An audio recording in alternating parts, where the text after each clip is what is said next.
Washington.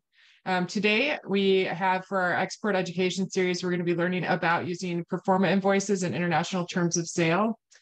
Just to give credit to our funder, these series are funded by the USDA Foreign Ag Service using our market access program funding. With that, I will let Victoria introduce herself and we can begin learning. Okay, thank you so much. And so sorry about the issues this morning. This is my third webinar with you all. So some of you all already attended or maybe seen the video, but I'll go ahead and give a little bit more information about myself. My name is Victoria Wasike, President and CEO of Golden Crest Global. I love teaching and training, partly because of my background, trade manager for the Iowa International Trade Office, focusing mainly on Asia. And then I was also the manager of international business development for the state of Iowa, focused on foreign direct investment, worldwide territory. I am a lawyer by trade and practice with what's now called Dentons Davis Brown. It was formerly Davis Brown Law Firm in the international and litigation divisions. I love international work, manage activities for offices for the state of Iowa and Europe, Japan, China, Taiwan, and Mexico, and directed several governor-led trade missions. And also, my company just did a trade mission for a county too in Asia. So we do lots of trade missions. And also had a few governor appointed positions for the EU and also Midwest US, Japan. I love presenting at conferences and events, talking about helping people export and connect, international business. Also served as an adjunct professor from Drake University, and I have a master's in public policy from George Mason and was a high school teacher in DC. So I love to teach, and I'm very happy to actually be here to combine my international trade experience along with providing webinars. So happy to join you today. I will go ahead and we will get started right into the topic. Really, the last two webinars, and if you haven't looked at them, make sure you just go and check them out. We kind of talked about how do we find the foreign import requirements so that we can go ahead and make sure our products are ready to export. And we kind of also talked about, kind of pricing our products for export.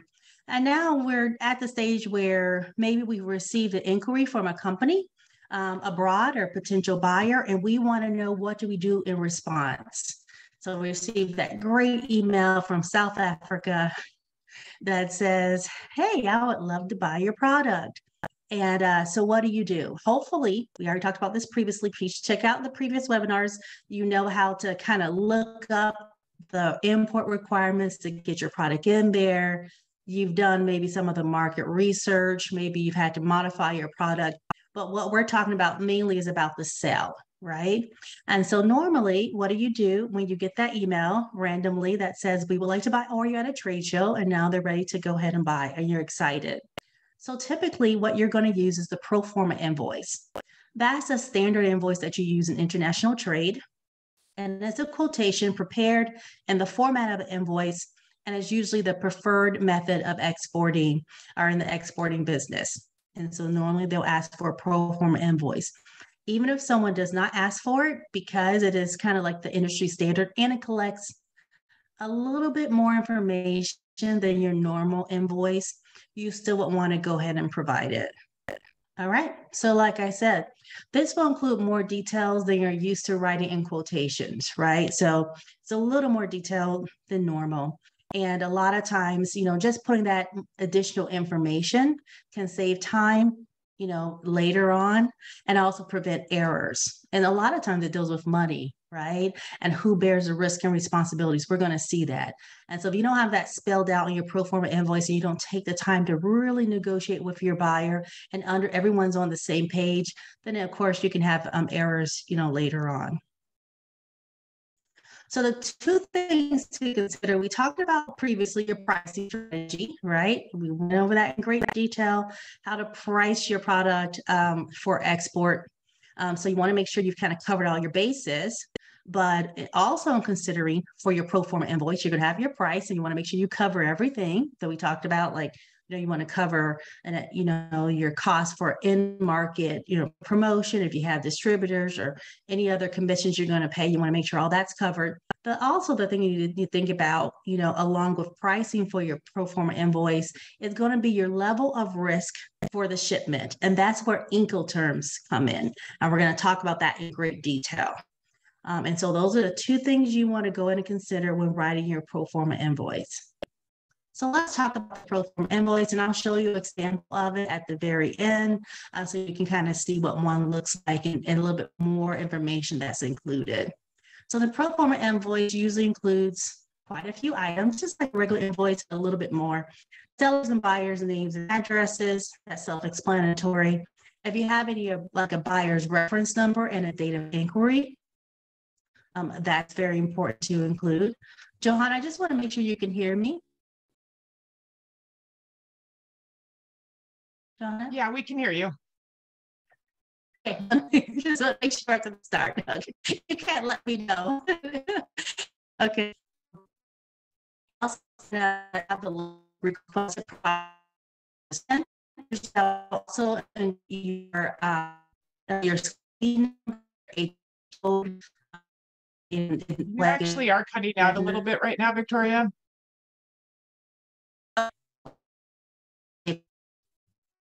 Slow down.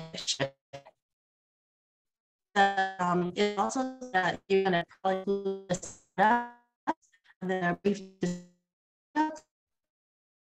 You're still cutting out. I wonder. The audio keeps cutting out on you still.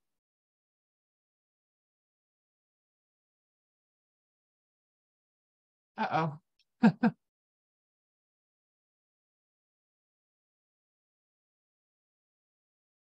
It looks like we may have lost her. I'm going to pause. Yeah. Let me just stop the share, and I'll just try to just share one more time, and we can just kind of keep going.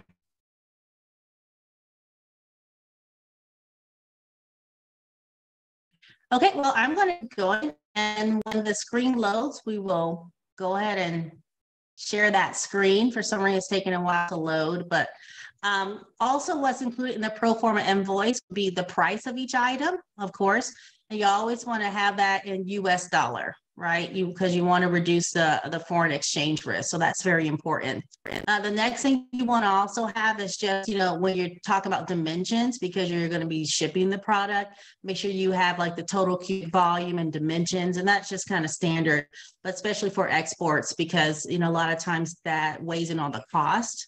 And then like the gross net shipping weight, which is very important. If you give a trade discount, we see this a lot. Sometimes people will give a trade discount if, they don't have to do a letter of credit. They're like, okay, I'll give you 1% off. Or sometimes there's some trade discount. If you have that, you want to spell it clearly on your pro forma invoice so everyone understands this fact. Then you want to go ahead and, you want to make sure you have the delivery point where you're going to deliver it. This is very important because this can be tricky. You may think that the person wants it delivered at their factory or at their, place of business. Sometimes they don't. Sometimes they want it delivered to a free trade zone or something like that. So making clear and sure everyone understands what the delivery point is very important. The next thing is what we're going to talk about today, the terms of sale, right? The Incoterm. When you're dealing with a pro forma invoice for export, you're always going to include the terms of sale. This is so important, and we're going to talk about why it's important. I have some companies say, well, we just use what we've always done, or we just use the terms of sale that the buyer gives us or that they want. But there are pluses and minuses and costs and risk with each of those terms, and we'll go over most of them today. The next thing you're going to go over is the terms of payment, whether you're doing letter of credit, cash on delivery, cash in advance. We know that would be the best one, right? And so you're going to spell that out in your, of course, your invoice. The insurance and shipping costs, what we'll talk about is which Incoterm makes either the buyer responsible for those or the seller. So you or your partner abroad is going to be responsible for those, but the costs of those should also be listed in your pro forma invoice. the total charges paid by customer, and then you want to definitely have a specific time period. Now it's a little better with, getting containers or getting, kind of things shipped, but you just never know. Sometimes there's wild price fluctuation. So if you want this quote, which is pretty much, it's a quote valid for 30 days, you want to spell that out. You don't want someone coming back to you in 60 days saying, I want to still have this quote. And then of course you want to have an estimated shipping date from the US port, and then the currency of sale. Like I said before, normally you do want that to have that in US dollar if possible. But of course, that's something that you should definitely spell out very clearly on your pro forma invoice. If it's going to be Mexican pesos or Japanese yen, everyone needs to know, right? So just very basic information, but it's very helpful. So pro forma invoices are not used for payment purposes. That's the commercial invoice.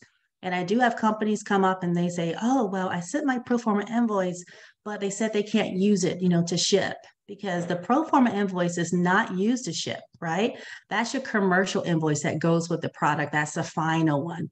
The pro forma invoice is a step before so that you can get everything aligned and everything kind of worked out. Okay, so that's kind of what this is for. The invoice should be also marked clearly pro forma invoice. So it's no confusion that this is not the commercial or final invoice or final bill of sale. This is the step before. This is more of the quoting stage, right?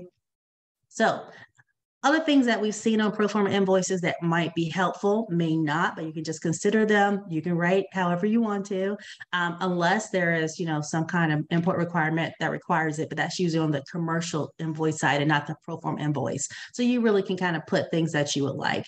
So if you want to put something like, please advise if any special documents or standards required to clear customs in your country, as this might affect our shipping dates, you can kind of give a notice out like that. So that puts your buyer on notice to tell you of anything that may come or arise. Another thing you can put, which is very helpful, especially when you're dealing with a free trade agreement, which usually you need more stuff like a certificate of origin, but sometimes just declaring that the country of origin of the goods is the US or some other country, just clearly stating that, if that might be helpful to your buyer. And then sometimes you might see like this pro forma invoice is true and correct, just certifying that this is an accurate statement or accurate declaration of, the pricing. All right. So let's talk about a little bit more about the pro forma invoice and how is it used. It really is the model that the buyer will use if they have to apply for an import license or obtain a letter of credit. Because remember, that commercial invoice comes kind of at the end. So the pro forma invoice, you want it to be a pretty good invoice, right? Because that's where they're going to a lot of times take to apply for that letter of credit, right? Because it happens before the application of the letter of credit. Will actually happen before, of course, you ship the product with a commercial invoice. Or if you want to arrange funds, or if you have to apply for import license, a lot of times you'll be using that pro forma invoice. So that's why you want to make sure that it's really good and accurate. Another thing you want to go ahead is it's good to include with any international quotation, regardless of whether it's been requested or not. Sometimes you say, well, my buyer didn't request a pro forma invoice, or he has this form he wants me to fill out. We'll just use his form. But you want to make sure it's very clear, because if you don't have the terms, the Incoterms clearly specified, you don't have a location specified, you don't have the currency specified, there can be problems. So even if your buyer does not request it, it's good to go and have your own pro forma invoice, even if you send it along with what the buyer requested, just so you make sure that there's a meeting of the minds on all these terms. You also want to go ahead and see if there's a specific price is agreed on or guaranteed. Like I said, with you want to spell out the precise time period for which it should remain valid. As we know, especially if you're kind of quoting pricing as far as like shipping and insurance or anything like that, those can fluctuate, right? And so you want to make sure, like I said before, you want to spell out this is for 30 days or 15 days or however long. And this pro forma invoice would be the basis of the commercial invoice, which we'll talk about in a second. And that's a final bill of sale, right? So when you ship that product abroad, and that's what's used to like to calculate the import duties and the taxes and everything like that. That's the commercial invoice. But right now we're dealing with the pro forma invoice, which is kind of pre that, right? But this will form the basis of that final bill of sale or the commercial invoice. All right, so let's go ahead and just talk a little bit about the importance of the international terms of sale. So we have the pro forma invoice, right? And in that invoice, which is just like the quotation, you're going to have to put a terms of sale in there. The most widely used one is Incoterms, and we're going to just kind of talk about that. There's quite a few to choose from: FOB, CIP, CIF, there's a lot of them, right? X Works, DDP. So what I want to make sure you are comfortable, if a buyer throws out an Incoterm and you're not sure, what that means, it's just important for you to know. So in any sales agreement, you must have a common understanding of the delivery of terms. And this is where we're at, right? So you did the pricing, and it's all about pricing and buying. But now we're talking about getting that product over to the foreign market, to that foreign buyer, right? And there's a lot of things can go wrong, all right, as you ship that product from your warehouse or factory or whatever it is over to the buyer. Okay. And so you have to have a common understanding of delivery terms so that you can avoid confusion, because of course it may result in a loss of sale, a loss of money, or just bad faith if that's not really kind of spelled out. So really they have these magical terms that are able to help, and it makes it so easy. So you know your costs and responsibilities, what you're responsible for, and then you know what the buyer is responsible for, right? And their costs and responsibilities. And this like kind of magic terms, they're called Incoterms. That's so widely used. So terms of sale define the obligations, risk, and cost of both the buyer and seller involved in a delivery of goods that take place in the export transaction, right? Because exports, you're not just sending it to Omaha, right? Or to Kansas. You are literally sending it sometimes to Australia, right? And a lot can go wrong between the US and Australia. A lot can go wrong between the US and Mexico, right? Or Canada. So really, this kind of helps sets out the obligations, risk, and costs of both parties, because for exports, you're going to usually a little bit further. So you must understand the terms of sale before using them in a pro forma invoice, or just accepting what the buyer tells you, right? The buyer says, I just want you to use DGP. And we'll see what that means. But DDP, you should be wary, right? You're like, what? Okay. And you don't know why, and you just kind of accept it, which we'll see in a second. But I've had some companies do that, and then they're shocked at the end of why they're having to pay so much, because they didn't understand what that Incoterm meant. So the most commonly applied terms of sale and that take place in a global marketplace are called Incoterms. And those are the ones we're going to learn. And they're internationally accepted definitions, and you want to be familiar with them, especially using them, of course, in quotations or pro forma invoices. So basically, like I said, Incoterms spell out which parties are responsible to pay and assume risk, because you can pay, but you also can be responsible, right? So you want to make sure, it's both parts at each stage of the international transit of goods. And we will see, because as you can imagine, kind of when you produce a product and at your factory or wherever you want to call it, that's one step, right? And then trucking it from your factory inland by truck or however to a port is another step. And then loading it onto a ship, let's say you're going to use a ship, is another step, right? And then crossing that ocean, if it's an ocean, let's say it's going to Australia, it's probably a couple oceans, right? Is another step. And then clearing customs abroad is another step. And then, loading it first is another step, clearing customs, right? And then trucking it over to that final destination and that foreign country is the last step, right? And then you also have, in payment of insurance and then payment of taxes and duties. So all those steps, right, are different stages in the international transit of goods, and Incoterms spells out the liability and risk for each of those steps. So it specifies who is responsible for paying for and managing the shipment, insurance and documentation, customs clearance and logistical activities, all that great stuff. So let's give an example. And this is like the first step, right?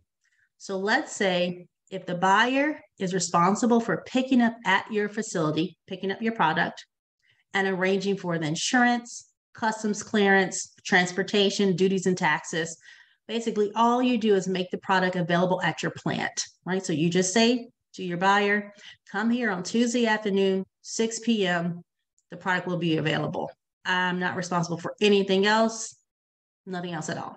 There's an Incoterm for that because that's the first step, right? And the like international transit process. So that's called XWorks. A lot of people use XWorks.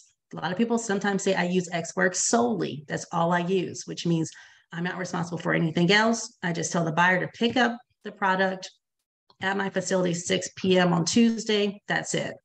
That's fine if you can do it, but a lot of buyers aren't going to agree to that, right? That kind of limits you if they're not willing to do that. Then you're going to go ahead and see that kind of limits financing terms, because if someone has to pick it up at your facility, then they better have prepaid, right? So you can't have any kind of paying later terms, payments, even letters of credit or anything like that, right? So you kind of have to think that through. And then there's something called export controls, which we'll talk about in a little bit, but you kind of give up that power because someone else is going to be filling out any export forms that the US requires on your behalf. So you kind of lose some control and, the ability to actually, have the forced payment. They have to pay in advance. And then also sometimes with the export controls. So there's some risk there, but sometimes people, that's what they prefer. And they just only want to use that Incoterm, right? The complete opposite is called DDP, right? And that's where you, the seller, is responsible for everything. Delivering the goods, right? Duties paid. And usually, if you took some of the other courses and look at the webinars, you understand that duties usually times are paid by the importer. Those are pass-through costs. You don't pay for those. The importer pays for all the duties and taxes. But if they choose DDP, that means you're responsible for paying for the taxes. Completely different, kind of concept when you normally would never have to pay for them, right? So that's why it's important that you realize which Incoterm that you're using. So understanding the additional costs when setting your product's pricing, which we talked about pricing before, it's critical for you to kind of understand and be profitable. And part of that is determining which Incoterm you use, because on some hands, if you choose Incoterm, that makes you more responsible, not only responsible in risk, but also in cost. You need to factor that cost in. All right, so let's go ahead and talk about it. So this is just kind of summarizing what we just said. But basically, the concept is, you're controlling the movement of cargo, right? And it gives you control of documents and help secure payment.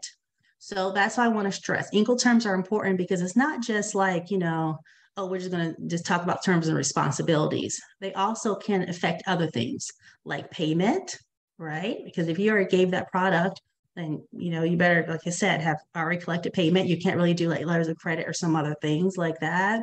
And then also, you also control the documents, and documents are sometimes important in payment, but then also export control. So let's look at it together. XWorks we learned, right? Now, this is just a kind of a simple way to look at it. But basically, the exporter deals with a routed, forwarder, basically. All right. So basically, you kind of deal with your importer's forwarder, which means someone comes and picks up the package. You don't have to ship it or anything. But if you do XWorks, which means they pick it up at your facility at 6 p.m., you have no control of compliance, right? Because normally you have to fill out an AIF direct, and we'll probably talk about that in another webinar, but there's exports and controls. You have no control over that shipment because it's gone, right? So if you want to pull it back for some reason, you can't. And no control of the payment. So you must have payment in advance, right? There's no, like checks or anything, or terms or something like that, delayed payments for XWorks. So it's something that you have to think about when you use that term.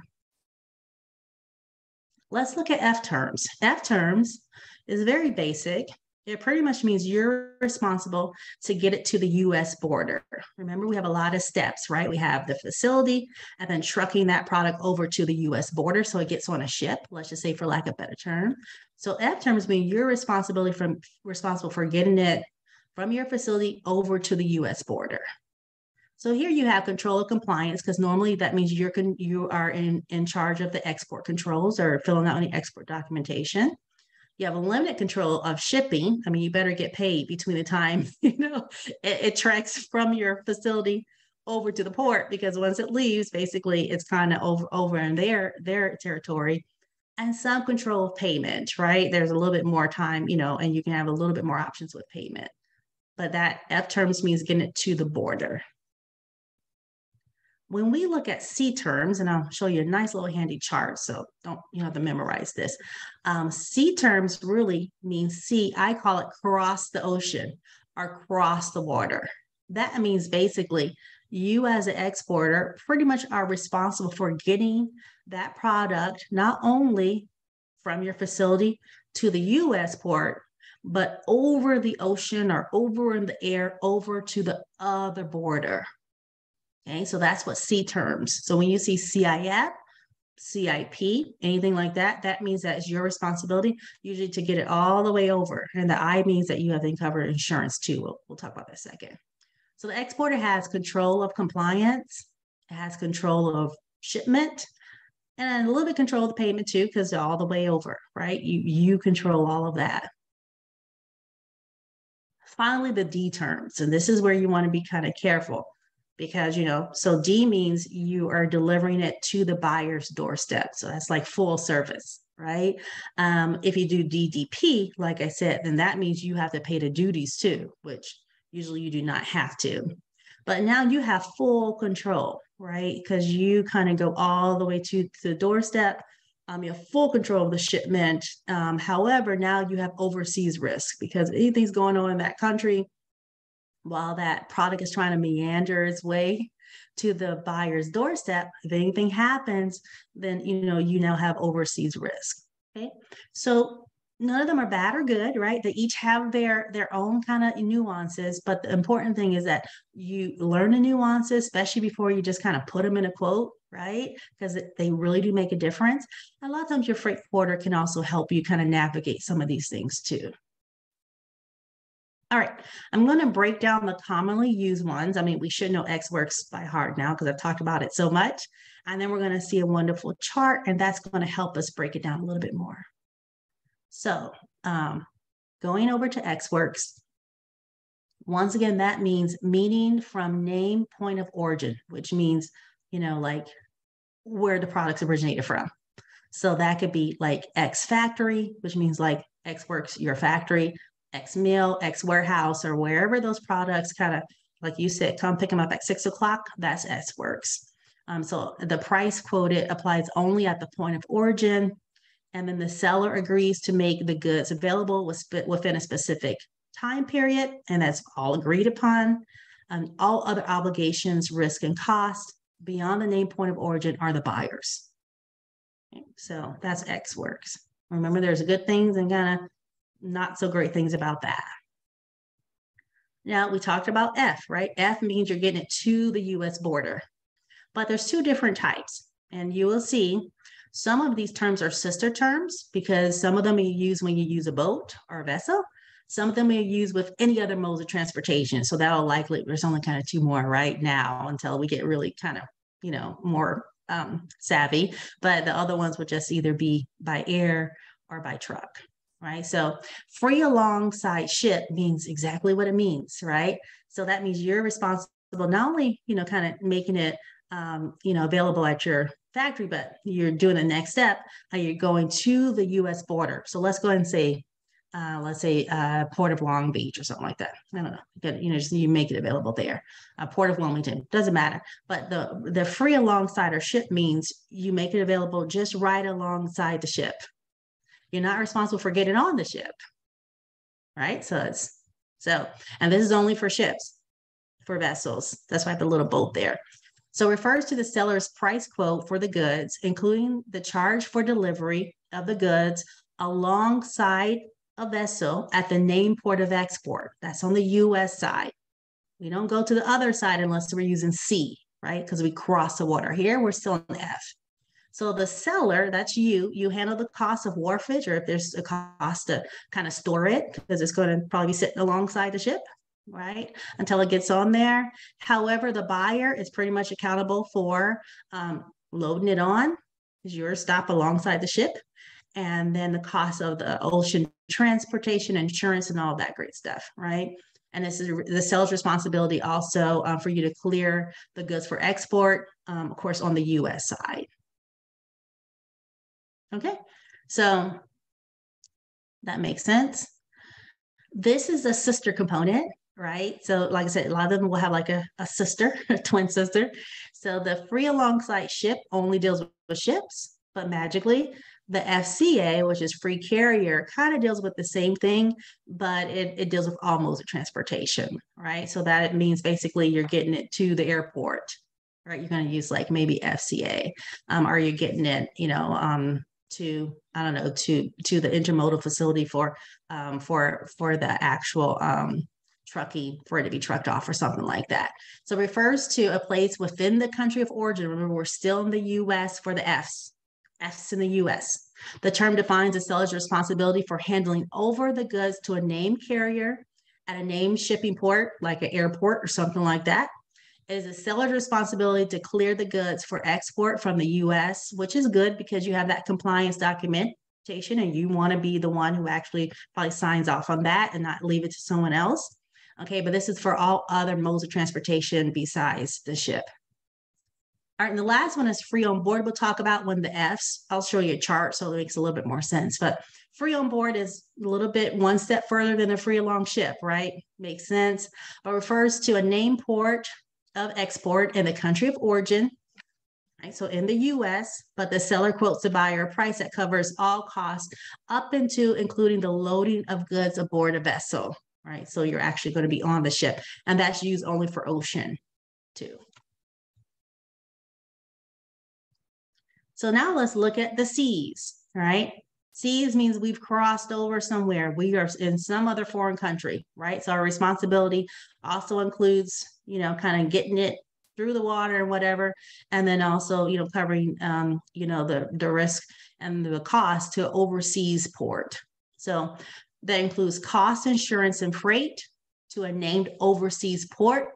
The seller quotes a price in goods, including insurance. So anytime you see that I there, right here for I, that means insurance is included. Okay. And so all the transportation and miscellaneous charges, all the way to the point of debarkation, which is on the other side when it gets off that vessel. CIF is only for ocean, and we're going to have a sister component, of course, for other forms of shipment. Now, I just want to pause here because when we deal with CIF, it's a very common term. It means, cost, insurance, freight. And a lot of times when the duties are assessed and the taxes are assessed on the other side, they take that, that measurement or they assess those taxes based on the CIF amount, the cost, insurance, and freight. So normally you'll usually kind of have that spelled out because that is the amount that is taken into account when they assess the duties or taxes. So you'll see CIF a lot. But if you see CIF, it means the cost, insurance, and freight. Okay. Now, of course, like I said, there's another one. This is still for ocean, but this is cost and freight. And because it doesn't have an I, there means it does not cover insurance.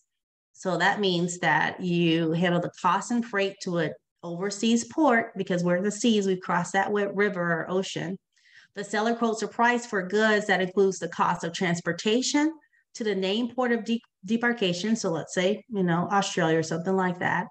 And the buyer covers the cost of insurance. Okay. So this means that the buyer covers the cost for the CFR, the CIF, the seller covers the cost.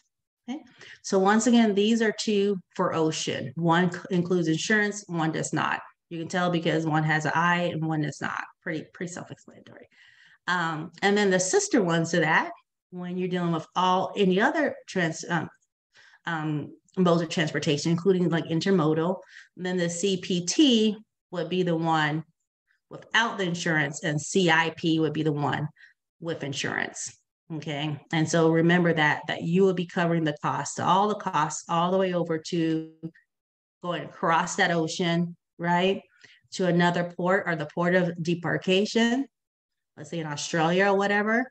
And if you choose CPT, let's say you're doing it by plane, okay.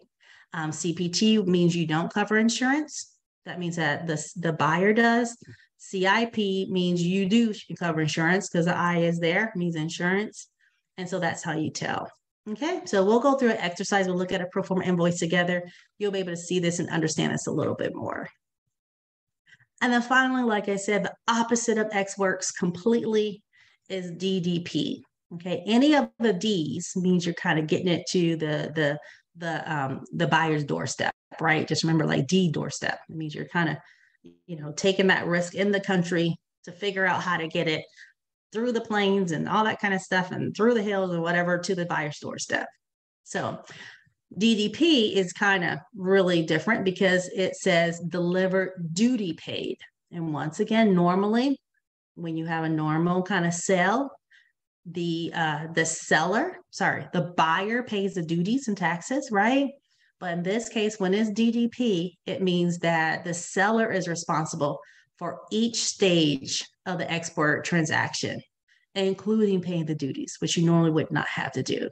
And this is sometimes shocking to people. I mean, one time I was talking to a very new exporter, and he was surprised that he had to pay all these duties. And I was just asking, well, why are you paying the duties, right? Because typically you wouldn't, right? And then turns out it was because that he didn't understand because it was a DDP. That's Incoterm use, right? They didn't even understand, right? So that's why it's important, especially you should have partners. You can talk to freight forwarders just if you don't understand, but just make sure you kind of really have an understanding of these terms. This is a lovely chart. I absolutely love it. And we'll just go over it together, but this just kind of helps to explain what we've talked about, right? So just like I said before, you always have these various steps of the delivery process. And when we talk Incoterms, we're only talking about delivering those goods, usually from your facility. That's where you start, right? And then you go gradually. There's all the steps. Okay. So we're going to see, this is at someone's facility. Let's say we start there, and then loading it on a truck, right? And then you have export customs and declaration. Okay, and normally the seller will control export customs and declaration. That's on the US side. It's a very important thing to fill out. And like I said, if you do Ex Works, which you will see, you don't even have control over that. You're trusting that the buyer is going to put the right thing, even though you're ultimately the person who's the exporter, right? But you're trusting that the buyer is going to put the right thing for you. So that's why there's a little bit of risk there. Then the next step would be carriage to port of export. Okay, so let's say that's the next step. The next step is unload at port of export. Okay. The next one is loading, right? That's usually loaded on the vessel or the plane or whatever. And this is when it crosses the river, transit to port of import. And this is when you unload it at the port of import. So we've crossed that river. So then we're going to start ocean. Then we're going to start seeing the sea terms. Okay. Then you unload it at the port abroad, let's say Australia, and you're loading the truck at port of import, right? To now try to go ahead and get it over to your customer, and then carriage to the destination. And then the other things you have to think about is cargo insurance. Remember, sometimes you're responsible if it has an I in there, sometimes you're not responsible. But import customs clearance, normally you never, we'll see in a second, but normally you never have to deal with this, right? This is just never you, unless you do DDP. And then the import taxes, normally you never have to deal with this unless you do DDP, right? And so let's just look at this together so we can just see it in more detail. So Ex Works, we know Ex Works now. You say, here, come 6 p.m. on Tuesday, get the stuff. That's all I'm going to do, right? And so in that case, the buyer is responsible for loading on the truck here for facility, for clearing for exports, which normally you would do. As you can see, this is the only time when they do it, so you trust them. Taking it along, and trucking it through the U.S., putting it to the port. The buyer is responsible. The buyer is responsible for every step. That buyer is responsible. That's Ex Works. As I said, some businesses, especially smaller ones, they say, this is all I do. If you have that luxury, and you trust that the person is doing the export, compliance properly, then I say, okay, right? Sometimes you just don't have that luxury because your seller is not into that, right? So, or your buyer is not into that. Now let's look at the F's. We know on the F's, we know that we are in the US still. Our responsibility kind of still is on the US side, not crossing that ocean, right? So we looked at it. I'm going to go ahead and just make this bigger. I'm just afraid to do it. Just don't want to lose a connection or anything. But now it's bigger, okay? So we see the F's. We see a free carrier, right? And then we see free alongside ship and free on board. These two lower ones means basically that they are actually a ship. We learned that. These are for ships. And this is, of course, for any other transportation. Okay. So if you're talking like a truck or airplane, you're responsible, of course, is loading it on the truck from your facility, clearing export declaration, and then getting it to the place, let's say the airport, right? So that's your responsibility. From there, the buyer is responsible for everything else. Okay. Free alongside ship, we've learned that we're responsible for loading on the truck from our facility, clearing export declarations, getting it by truck or something, to the ship, to the port, and then unloading it there, because you just do free alongside the ship. You don't actually get it on the ship. That's not your responsibility. Okay. So we see that very clearly. Your job is just to unload at the port. That's all. The buyer takes over the rest. If you're free on board, it's just the next step we just talked about, right? You're responsible for all of that, unloading it at the port, right? Because you had a truck to get it to the port, but also load it on the ship or the vessel, right? And so you're responsible, then the buyer's responsibility and cost takes over. So let's look at the C's. The C's means that we are crossing the ocean, right? And let me see, it might be hard to zoom on the C's, but we have the CFR, okay? And the CFR and the CIS. Remember, CIS means you have insurance. So you're responsible for all those other steps. You're also responsible for crossing that ocean. That's why you have the boat there, right? You have to cross it over to the other port. So these two are the same. The I means that you have to cover insurance, which is why we have cargo insurance over here checked, right? Because you as the buyer or as a seller have to now cover insurance because it's CIF. Okay. And then for the C's, we have the sister ones, right? And so for here is the same thing. You're pretty much responsible for insurance. But of course, this is like for basically for like a plane or something. And so then you'll be responsible to get it over to the destination, but you're not responsible for insurance for CPT, but you are for CIP. Okay. So we just kind of learned that. And then going to D. D, of course, is at the doorstep. Okay. So here you're going to be responsible for, if you do DAT, I can kind of zoom in there a little bit. Then you're responsible for delivery at the terminal. Okay. So you don't have to go ahead and get it all the way. DAT means you deliver it to a terminal. Delivery at the place is usually more normal, and so that's a DAP, normally on the doorstep. And then finally, the DDP is you delivered it, but you also paid all the duties. Okay. And so from here, you can see this is the only one that is checked all the way across, because not only do you pay for the insurance, okay, but you also do what no other Incoterm does. You also clear it through customs, because normally, of course, you want the buyer to clear it through customs, right? But, so you're responsible for clearing it through customs, and you're also responsible for paying for the import duties and taxes, which you normally would not do, okay? So I hope this chart kind of really helped to summarize a little bit of, the Incoterms. They're not very hard. They're usually like, once you get the hang of them, they're self-explanatory. My goal is that you're just familiar and the responsibilities and risks when one's thrown at you. Because the buyer will come and they say, oh yeah, no, this is great. Why don't we use CIF?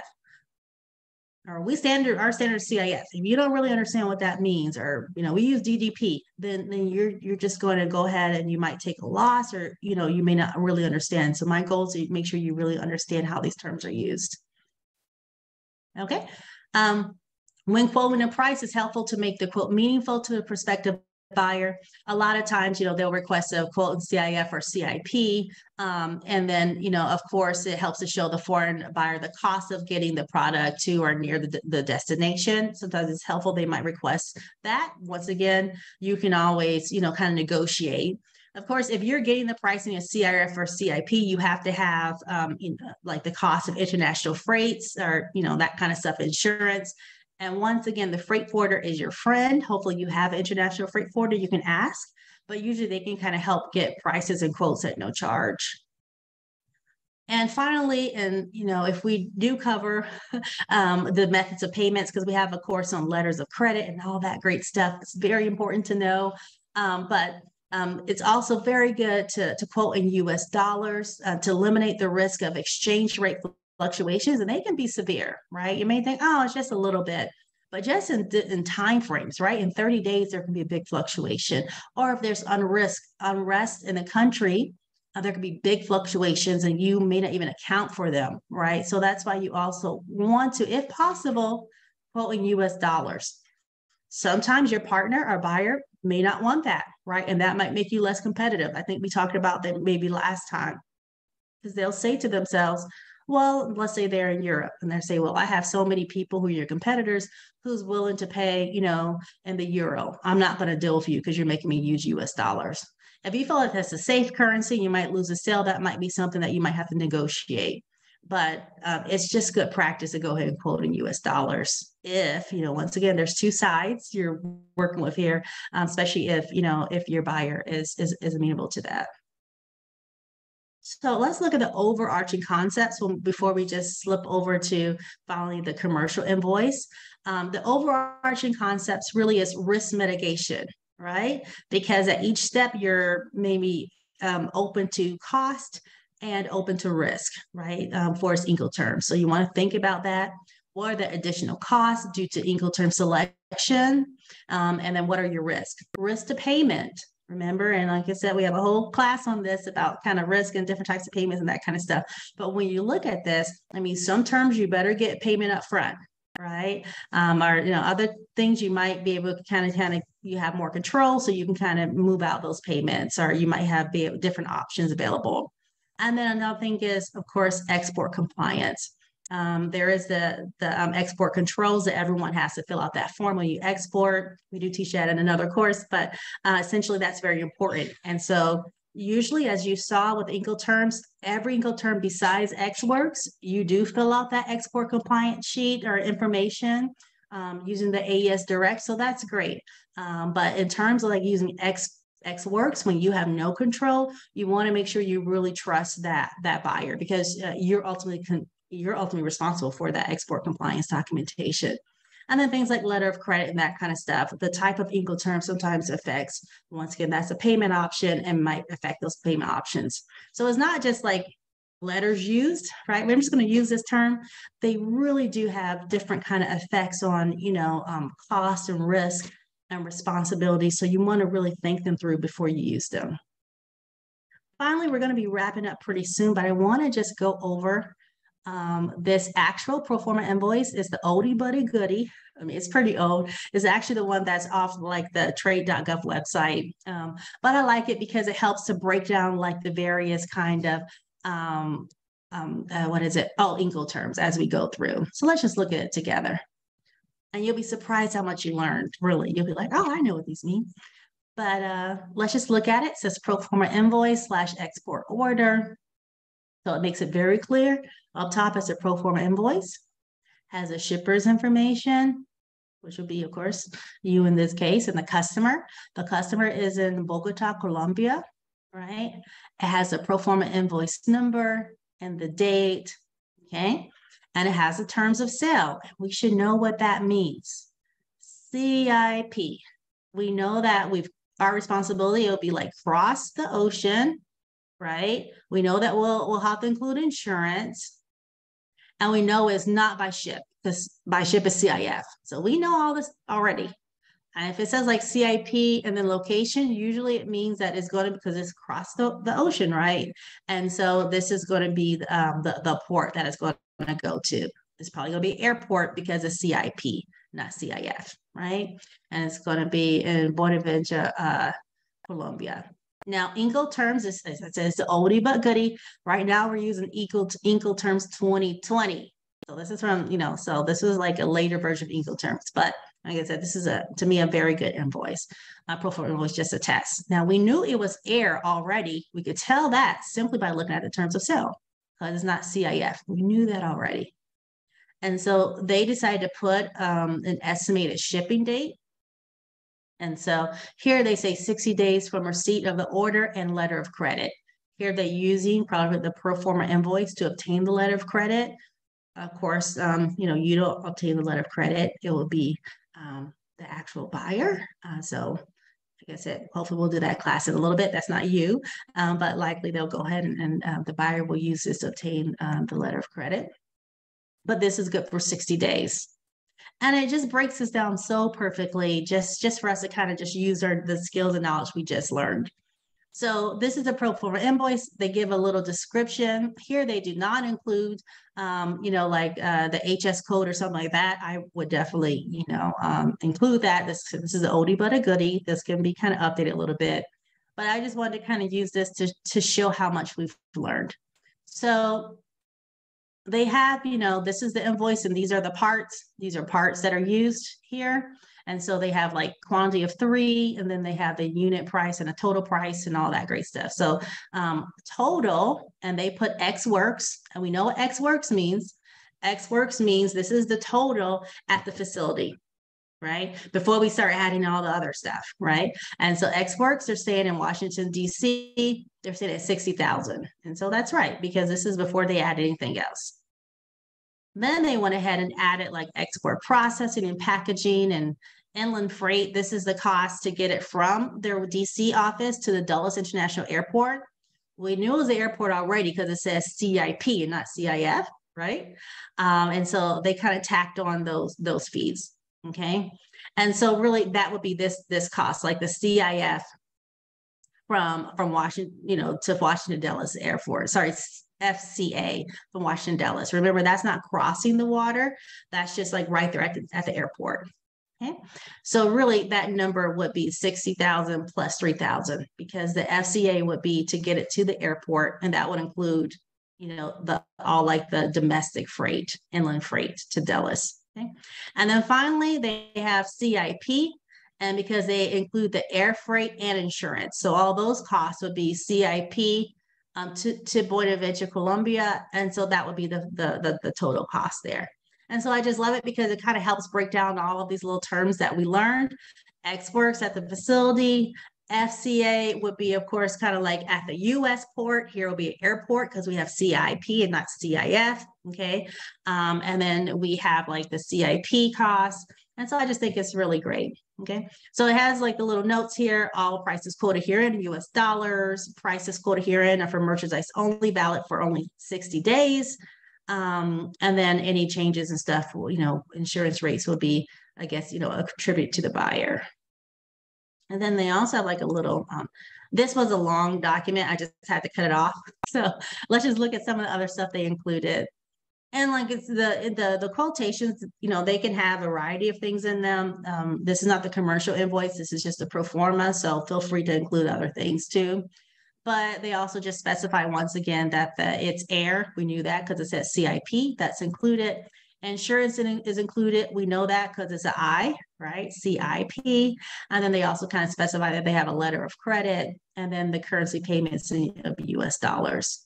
So this really helps to kind of like, maybe cut out any confusion, and it has all the prices and all that great stuff. So I just wanted to just show you an example of one, just so you've seen it. Finally, as we wrap up, sorry, we started a little late, so I'll finish in like 2 minutes, I promise.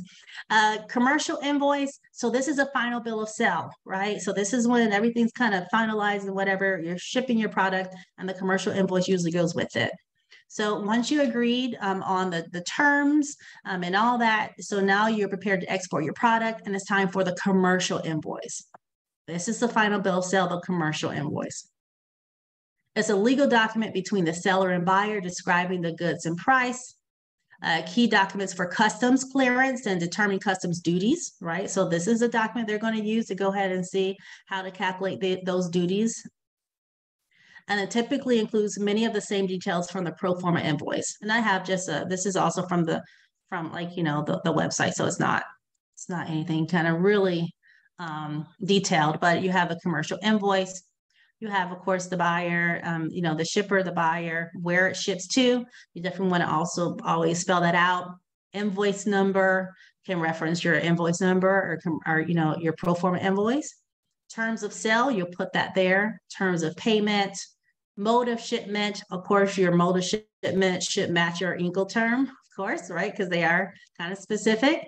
And then your bill of lading or your airway bill. So you kind of put all these numbers together. And hopefully we'll do a course on kind of like shipping your products abroad, actually shipping them, and you'll kind of see that a little bit more. And then you'll go ahead and put the quantity, the description, and the unit and the price. And then you also include anything like insurance and that kind of stuff. And that's basically how they'll go ahead and calculate, the duties. So basically here, of course, you'll put like package marks and all that great information if you have kind of marks on your packages and everything like that. And then, any kind of miscellaneous charges like packing and insurance, you include those charges there. And then they also have like a little piece here where you have certifications. A lot of times you export, you have to kind of have maybe some kind of certifications, phytosanitary, sanitary, you can kind of include all those there if you need them, and then you can kind of sign off on them. So you can list what you have, accompanying your commercial invoice. So like I said, hopefully we'll come back and do a full class on that, actually navigating the actual shipping process, but the commercial invoices actually kind of goes along with your shipment there. You want to remember, this kind of goes into, I think, maybe our first webinar, the foreign import requirements. There may be sometimes, a country or area may require a specific commercial invoice, and you can't just make one up yourself. If that's the case, make sure you look at that foreign import requirement and right? The example I give is CARICOM. CARICOM basically is like of course, like a group of member states that actually kind of trade together, have a trade agreement in the Caribbean, and they require you to have a specific form. Like, what if you didn't know, right? Then that's a specific commercial invoice that accompanies your invoice. So if that's the case, basically, you would kind of be in trouble. So you want to make sure that you kind of look at the rules too. So even with commercial invoice, because that's what they assess the duties off of. As official document, you want to make sure that you get the right one if they request wherever you're exporting for have certain requirements for your commercial duty or commercial invoice. And so like their rules require you to go ahead and make sure you have 5 copies and make sure it's on the CARICOM invoice. Or if you do use a standard invoice, so let's say, okay, I didn't, but I can use a standard invoice, but you have to include all the data found on a CARICOM invoice, all right? So you still have to make sure it matches. So once again, I always want to throw in the foreign import requirements because they're so important whenever you ship. Every region, every country can have its own rules. So even with commercial invoices, you may think, I'll just use my standard commercial invoice. It's always been good. Hopefully your buyer on the ground will know that this is a requirement. I mean, you shouldn't be their only exporter from the US, and they should know, and they should raise some red flags, and maybe even your freight forwarder, but really it's ultimately up to you to make sure that you have the right commercial invoice too. Okay, so that's just a little reminder, kind of going back from our former classes. If the invoice is missing any of the information, of course, the shipment may be delayed or detained or destroyed, any of those Ds at customs or at the border. So it's very important that you follow all the rules and regulations. Really, basically, if you have a pro forma invoice and you have the commercial invoice and you checked about the commercial invoice, make sure you have the right one because that's the one that officially goes with your product, right? When you ship it, usually you and the foreign buyer can agree on a price and terms that will ensure full satisfaction for both parties. And that's what we want, right? And no confusion and no surprises. So that's basically it. That's the whole course. Sorry, I ran over. I kind of took my 6 minutes on the back end, but I'm happy that you all kind of stuck with us. Thank you so much. Thank you so much, Victoria. That was great. This was really informative. Right now, I'm just going to open it up for questions. If anybody has them, we'd be happy to answer anything.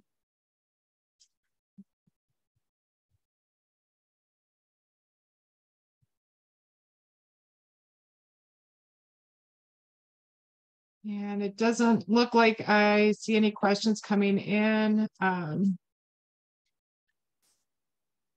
Well, John, I just want to stress, I mean, I believe that you all maybe have the last two webinars available for these attendees who are still on.